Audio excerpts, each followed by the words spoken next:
let's talk about competitive equilibrium. Okay, there are two ways in which you can define competitive equilibrium. Okay, the reason is because of the nature of the public good. Okay, because there are two types of public good actually. I mean, I don't know if it's explicitly mentioned in the literature, but there are actually two types. So let me give you two examples to actually differentiate between the two, and then for each of the example, I'm going to define the competitive equilibrium in the appropriate way. Okay. So the first example that I'm going to consider is basically the same model. Okay. So let's assume that the environment is as follows, that that there are two roommates. So individually, roommate one is also going to buy plant, okay, and individual two is also going to buy plant to decorate, the garden or the lawn that they share. Okay, so this is you can imagine that uh, this buying the plant or decorating the garden will improve the satisfaction level of both.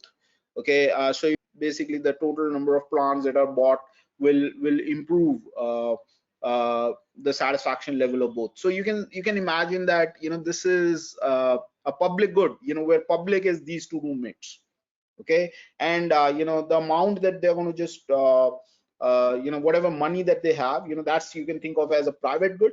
Okay, and that private good can be converted into let's say this public good by buying plants. Is that clear with that money? Have you all understood this? Okay, so that's the kind of environment that you can imagine, where individuals are going to buy plants individually. Okay, so individual one is going to go buy some plant, individual two is going to buy some quantity of plants. Collectively, they're going to put that in their common garden or common lawn area. Okay, and then both of them are going to benefit from it. So that's the kind of setup that we can imagine. So now with this kind of setup, how do we define competitive equilibrium? Okay, so again, we are going to just assume that there is a firm that uses the private good to convert it into public good, which is basically the plant in our case. Okay, and we can imagine that kind of so we'll just stick to the same model that we have been doing. It's just that we are just going to keep this story in mind. Okay, because when I'll introduce the second definition of competitive equilibrium, I'll motivate it with a different story. Okay, so this competitive equilibrium is defined for this particular story, where individual one is going to buy some amount of public good, individual two is going to buy some amount of public good. They're going to just consume it collectively. Whatever the sum they're going to buy, they're going to just consume it collectively. Okay, so with this particular story in mind, this is how we can define competitive equilibrium. So competitive equilibrium, so if you want, you can call it competitive equilibrium 1, okay, or you can just simply call it competitive equilibrium. So competitive equilibrium is defined as basically competitive equilibrium consists of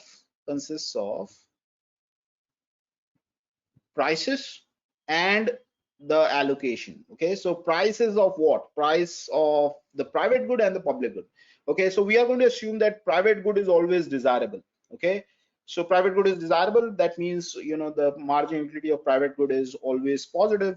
So what that means is we can rule out the possibility of zero price for private good, because otherwise the consumers will demand infinite amount of private good. So we are going to assume that private good is always desirable in these kind of models. So when we assume that, then we can take the price of private good as numerator, and we can set px equal to 1. Okay, so what I'm going to do is, so I'm going to say that it consists of price of the public good pg star and the price of the private good px star, which is 1. Okay, so it consists of the prices of the two goods, okay, in this economy, and it consists of a allocation, right? So what is the allocation here? Allocation is the amount of private good consumed by 1, the amount of private good consumed by 2, and the amount of public good consumed by both. Okay, the amount of public good consumed by both. So it consists of these two things. Okay, one is the prices and the other is the allocation, satisfying the following properties. Okay, so the definition of competitive equilibrium is I mean, it's just depending on the model, okay, it's just going to change a little bit, but the ideas are always the same. All individuals are interested in maximizing their utilities or profits. If they are firms, they are interested in maximizing profits. If they are individuals, they're maximizing utilities. All of them are going to take prices as given, because we are talking about competitive equilibrium, okay, and the market's clear. Okay, so what that means is, when we have demands and the supplies, they should match. Okay, so prices such that, at which all the individuals, all the firms are maximizing their utility or the profits, and the market's clear, will give you competitive equilibrium. So that's basically the I mean, in all the models, whether you do microeconomics, public economics, international trade, macroeconomics, all the general equilibrium models is the same definition. Okay, it's just that the model keeps changing. Sometimes there's time dimension, sometimes there are two countries case if it's an international trade, sometimes it's a public good scenario, public economics, whatever. Okay, so basically, if you keep this in mind, you'll have no trouble defining competitive equilibrium. Okay, so competitive equilibrium consists of these prices and the allocation satisfying these two properties. Okay, so satisfying these two properties. First, so whenever so we have already seen the definition of competitive equilibrium for production economy, if you remember when we did Robinson Crusoe economy. Okay, so if you remember, I told you, you should always start with the firm, because there is a possibility of profits, which you might have to add to the budget constraint. So again, I'm going to just start with the firm. Okay, so given given PG star, okay, so PX star is 1. Okay, so given PG star,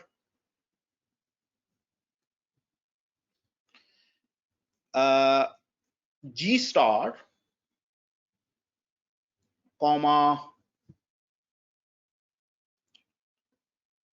omega 1 plus omega 2 minus x1 star minus x2 star. Okay, so this is basically the amount of public good that is produced, and this is the amount of input that is used in production of G star.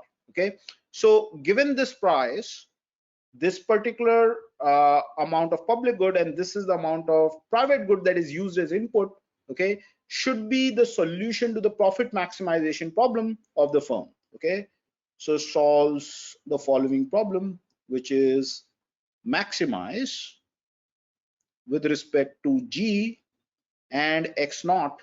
Okay, so basically, what I'm saying is, whatever is going to solve this, whatever X naught is going to solve this, is actually this term.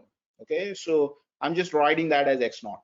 Okay, so it should maximize the profit, which is PG star times G, which is the total revenue, minus the cost. Since the price of X star is 1, so the cost is 1 times X naught. Okay, subject to the constraint that if you hire X naught unit of input, okay, you are able to produce Fx naught units of output of public good. So you cannot sell more than you produce. Okay, so G must be less than or equal to Fx naught. And of course, the non-negativity constraints also applies. Okay, is that fine? Have you understood this? So this is basically the profit maximization problem that you have already seen. When we did producers problem, we have already seen this. Okay, it's just this straightforward. Okay, so firm must solve this problem. Okay, so let me do one thing. Let me call this, when we're going to solve this, we're going to get this as a solution. Let me call the optimal profit that we're going to get. Let me just use a symbol pi star for it. Okay, so let us say pi star equals PG star G star minus omega 1 minus omega 2 plus x1 star plus x2 star. I mean, just check quickly. I mean, I think this is a profit, right? Yes. Okay. So basically, this is the optimal profit that is the result of solving this problem. Okay. Okay. So now once you have pi star, okay, the second requirement is that the consumers must also be maximizing their utility given PG star. Okay.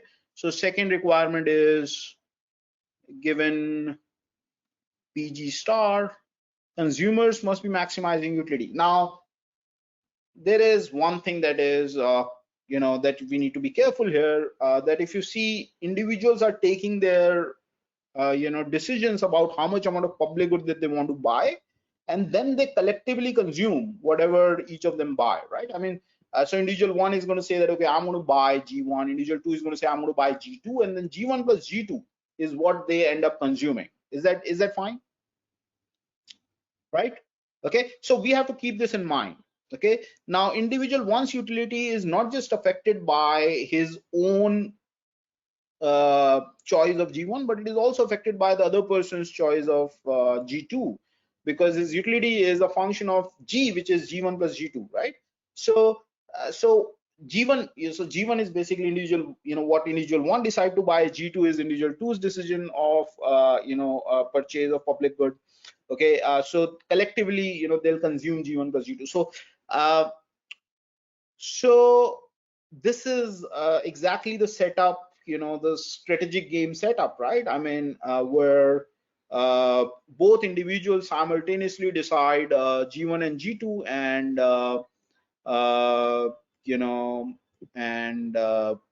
how do we solve this? Well, we want a Nash equilibrium of this game, right? And we'll use Nash equilibrium to predict what will happen in this game, right? Yes or no? Okay, so how do we write this? Basically, how do we write this G? So what we're going to say is this, that given PG star, there exists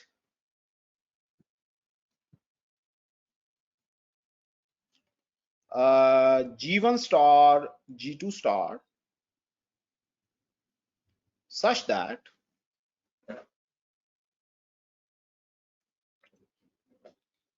G1 star solves the following problem. Basically, G1 star solves the utility maximization problem of consumer 1, and G2 star solves the utility maximization problem of consumer 2. And both of them will take the other person's contribution as given. Okay, so G1 star solves maximize U1, U1, so U1 X1. Okay, so well, I should also write, because there are two decisions, right?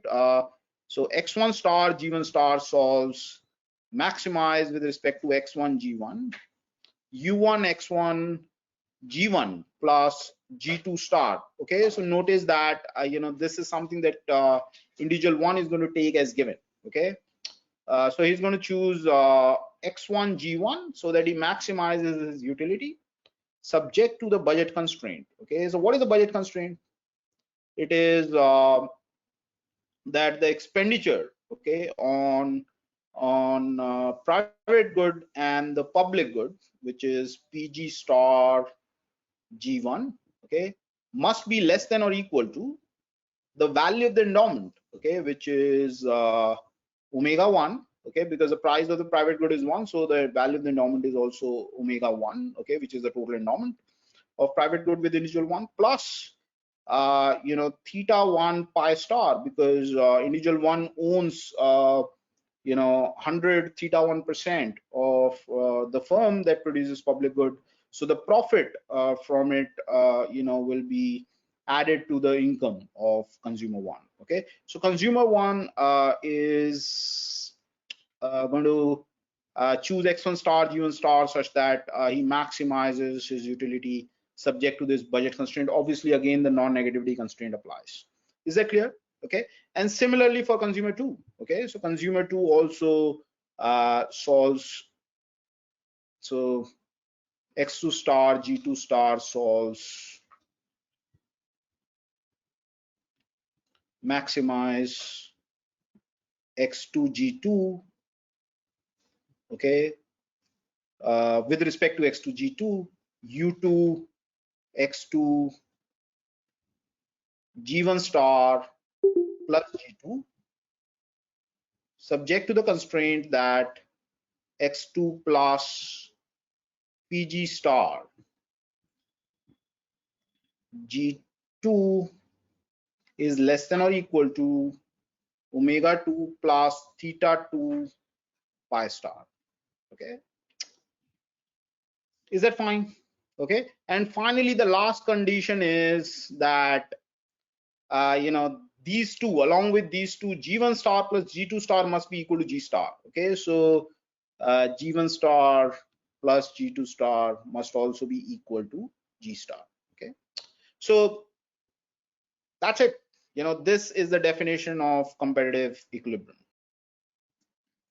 Okay, so now let's find this competitive equilibrium. Okay, so it's actually not difficult. Okay, I mean, just don't think that it's such a long definition, so it's kind of difficult to find. You can easily find it. Okay, it's just a small economy. You can easily find it. So let's use the same examples, okay, that we have just done. Okay, and then we can just quickly find this. So if you recall, the first economy that we did was let me take the same feasible set. F is x1 x2 g such that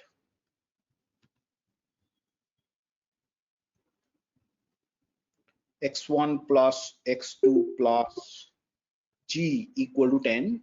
Okay, and u1 is 3x1 plus 2g, and u2 is 3x2 plus 2g.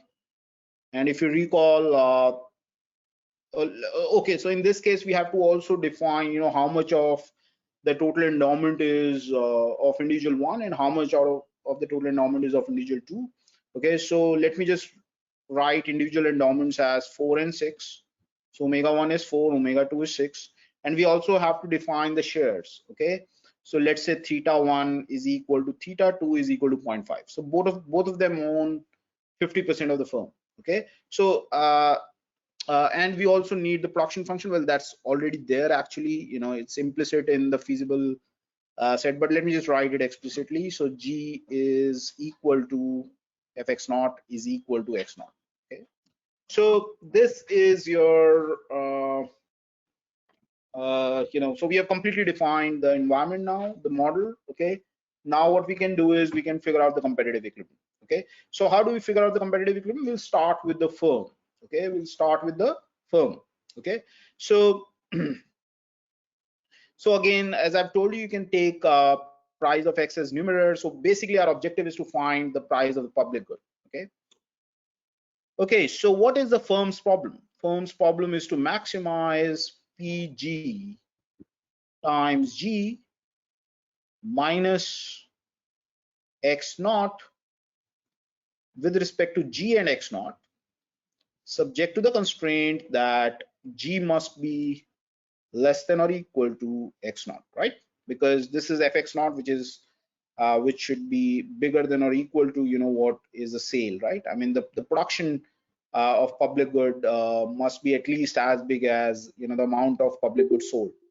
So I mean, we can easily rule out zero PG, zero price of public good, because if there is a zero price of public good, then consumers will definitely demand public good. Okay, in fact, infinite amount of public good, and the producers wouldn't want to supply any amount of public good because if this is zero, revenue is zero. So if you produce and supply public good, you'll only be making losses. So that's just kind of ruled out straight away.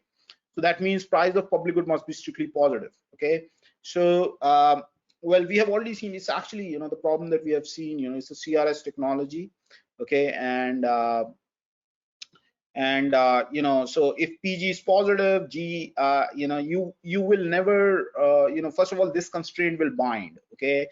This constraint will bind because you wouldn't want to produce more than what you want to sell, right? I mean, if you're producing more than what you want to sell, then clearly you are going to increase your cost, okay, and you can always reduce your cost and increase your profit by making them equal, okay. So if G is strictly less than X naught, you can just reduce X naught, and you know, you'll still be able to make this much revenue, and you'll be able to do that at a lower cost. So that means this will always hold, this will always hold with an equality. So we can just ignore this inequality sign when we can simply write this in this way, okay. And then all that you have to do is just plug in G here, okay, because G is equal to X naught, and then you can convert it into one variable problem, okay. So it's just as simple as this problem, okay. So that's all that you're solving, okay. Now notice that if PG is greater than 1, okay, this profit is actually increasing in G. So if profit is increasing in G, then you would want to supply infinite amount of public good because you want to maximize your profit. So there is no finite solution to this problem, okay. But there are only finitely many, you know, resources available, right? I mean, you cannot produce infinite amount of public good with only finitely many units of private good, right? So I mean, there is the maximum amount of private good available in this economy is 10. So you can only produce public good with private good, right? So so clearly, you know, this can never be the you know, competitive equilibrium, because demand will never equal supply. Demand for the private good will be far more than, you know, input demand for private good will be far more than the amount of you know, supply, which is finite, okay. So PG greater than 1 is ruled out, okay. So now there are only two possibilities left, you know, one is PG less than 1 and the other is PG equal to 1, okay. So let's analyze both of them, okay. So one possibility is PG less than 1. So if PG is less than 1, then G will be 0, right? If PG is less than 1, then you wouldn't want to produce any amount of public good because then you'll be just making losses, right? And PG is less than 1, so you'll just be making losses if you produce positive amount of public good. So the profit maximizing supply decision of the firm will be G is equal to 0, okay? So G will be 0 if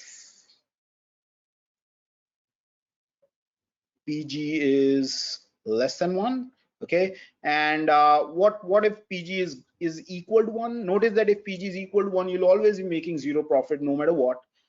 So what that means is everything is the optimum, okay. So what I'll do is I'll just write a set here instead of because there are set of solutions, okay. So it's 0 to infinity if PG is equal to 1. So firm is willing to supply any amount in this case, okay. Firm is willing to supply any amount because it's just indifferent, okay. All the points give the firm the same level of profit, okay. Is that clear? Any questions?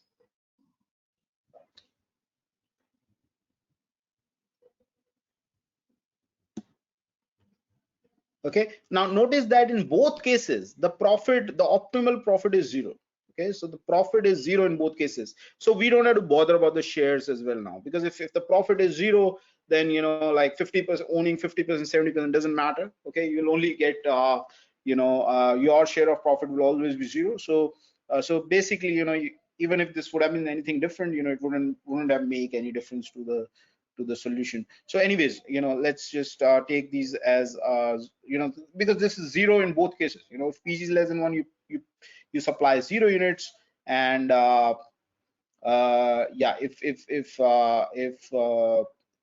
PG is equal to 1, you are willing to supply any amount, but in both cases you'll make 0 profit. So that's what's true about this, okay. Now let's you know, so now let's solve the utility maximization problem of the consumers, okay. So I'm just going to solve for 1 because 2 is kind of it's not exactly symmetric, but let's just solve for 1, and then we'll get an idea about how to solve for 2, okay. So what is the utility maximization problem of 1? Well, individual 1 will choose x1 g1, okay. Remember, he's just going to choose how much amount of plant he's going to buy, Okay, so he's going to choose x1 g1. Okay, in order to maximize 3x1 plus 2 g1 plus g2. Okay, so he's going to take this g2 as given and he's going to maximize this. Okay, and what is his budget constraint? Okay, the budget constraint will be, well, his value of sorry, the expenditure on x1 plus expenditure on g1 must be less than or equal to his total income, which now constitutes only his value of endowment. Okay, so what is the expenditure on x1? Well, x1, the price of x1 is 1, so the expenditure on x1 is x1 plus the price of public good is PG, so the expenditure on public good is PGG1, and this should be less than or equal to this should be less than or equal to what? Omega 1, right? Omega 1, which is 4 in this case. Okay, so we are going to get this. Okay, again, you can see that, because the utility is increasing, so this constraint will bind. Okay, so I can just ignore this. I can simply write it like this. Okay, and of course the non-negativity constraint applies. Okay, now you can just solve this problem. Okay, so this is actually a standard perfect substitutes case. This is just a constant plus 2g2 in the utility function, so it's just a monotonic transformation of 3x1 plus 2g1. So you know how to solve this, right? I mean, this is you just have to compare PG with 2 by 3. I mean, that's all that you have to do. Okay, you just have to compare PG with 2 by 3. Is that clear? Yes.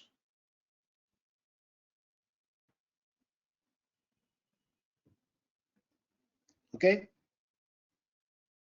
Okay, very good. Okay, so if PG is less than 2 by 3, okay, what do you think will happen if PG is less than 2 by 3? Do you agree that the amount of public good that consumer one would want to buy will be 4 by PG?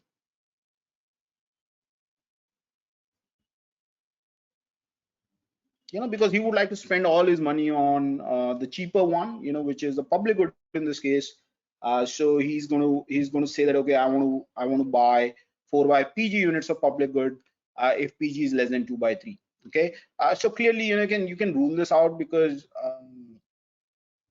if PG is less than 2 by 3, the supply will be 0. Okay, and the demand is positive. So clearly this case will never arise. Okay, PG can never be less than 2 by 3 because there is a positive demand for the public good.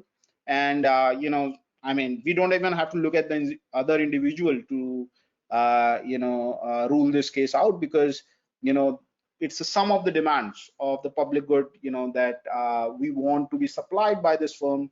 So clearly if this is positive, then and PG is less than 2 by 3, you know that the firm will supply 0 units of public good. So this case is straight away ruled out because the demand is positive but the supply is 0. Okay, so you can actually ignore PG less than 2 by 3 situation. Okay, so let me just erase this. Okay, I don't need it. Okay, so the other two possibilities are PG is exactly 2 by 3. Okay, so PG is exactly 2 by 3 or greater than 2 by 3. Okay, so if at PG equal to 2 by 3, okay, because when PG is equal to 2 by 3, the consumer is indifferent between demanding any amount of public good on his budget line. Okay, so obviously when PG is 2 by 3, the firm would want to supply 0 units. So if the consumer chooses positive amount of public good, that cannot be the equilibrium, because consumer is demanding positive amount of public good and the firm is supplying 0 units of public goods. So that cannot be the equilibrium. So we can also ignore the possibility of positive amount of public good positive amount of public good demanded at PG equal to 2 by 3, because that can never be the equilibrium. So basically the only possibility is when PG is either 2 by 3 or greater than or equal to 2 by 3 and the consumer demands 0 units of public good. Okay, so I'm just writing it like this: G1 is 0 if PG is greater than or equal to 2 by 3. Okay, so that's the only possibility in which there is a we can see an equilibrium. Okay, is that fine? Because even at PG equal to 2 by 3, there are multiple demands. Okay, one of them is 0. Okay, any positive demand by individual one is definitely not going to give you an equilibrium, so I'm just ruling that out. Okay, if you do the same thing for consumer 2, okay, you will get exactly the same thing, because if you see here, it's the same utility function. The only difference is that you'll have x2 g2 plus g1. Okay, and then you do the same calculation and you'll get exactly the same kind of uh, you know demand. Okay, is that fine? Okay, so now what next? Okay, so now if you see, this is a Nash equilibrium. Okay, G1 equal to 0, G2 equal to 0 is a Nash equilibrium when prices are greater than or equal to 2 by 3. Okay, when prices are greater than or equal to 2 by 3, they are all Nash equilibrium, and the supply is 0 when PG is less than or equal to 1. Okay, at 1 again the firm is kind of indifferent. Okay, so when is demand equal to supply? Okay, so demand will be equal to supply only on these range of prices. When PG is between 2 by 3 and 1. Okay, then the consumers both will demand 0 units of public good, and the firm would want to supply 0 units of 0 units of public good, right? So the consumers would want to demand 0 units of public good, and the firm would want to supply 0 units of public good. Okay, so that's where the market clear. You cannot take PG greater than 1, because if PG is greater than 1, again there is a problem. I've already told you that firm would want to supply infinite amount of public good. Okay, so basically in this range we have multiple prices at which market clear, and at all these prices the amount of public good that is consumed by the individuals is 0. Okay, so G star is 0. Okay, so if G star is 0, what do you think is X1 star and X2 star? X1 star is, in our situation, omega 1. Okay, because if this is 0, X1 is 4 and X2 star is 6. Now can you tell me, is this efficient or not? Is the competitive equilibrium efficient? Remember the triangle? No, it is not efficient. Okay, so you can see that we have found competitive equilibrium that is not efficient. Okay, is this fine?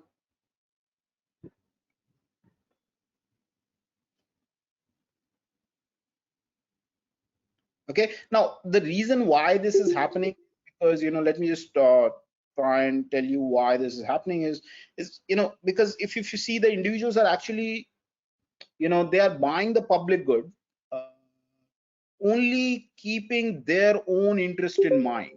They don't really care about this G2. Okay, so if you just see, individual is maximizing 3x1 plus 2g1.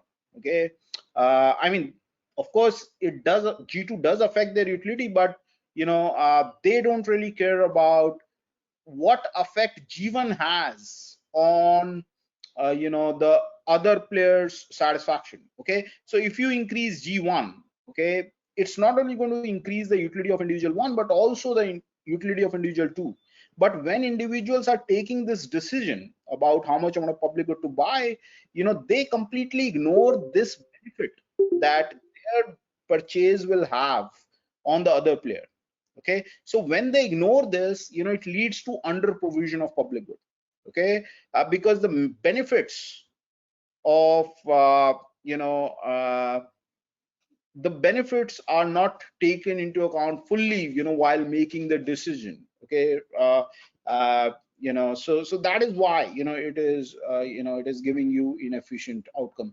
Now I'm not saying that competitive equilibrium will always be inefficient. I mean, I can, if I just take this to be a large number, let's say 4 or 5, or maybe I mean basically a bigger coefficient here, then you'll find that even competitive equilibrium is going to be efficient. So I'm not saying that it's always inefficient. Okay, I'm just saying that in this particular situation it is inefficient. Okay, and you know, yeah, so this is basically the, you know, the result of, you know, not taking into account the benefit that your purchase have on the other person. Is that clear to everyone? Okay,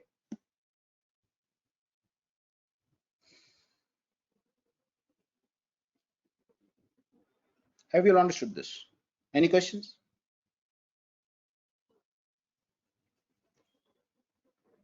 So any price between 2 by 3 and 1 will give you you know, the this as a competitive equilibrium. Okay. I've already told you why we have rejected PG greater than 1. Okay, so PG greater than 1 because, you know, the firm would want to supply infinite amount of output. Okay, the firm would want to supply infinite amount of public good, you know, which is not possible with finite amount of private good available as input.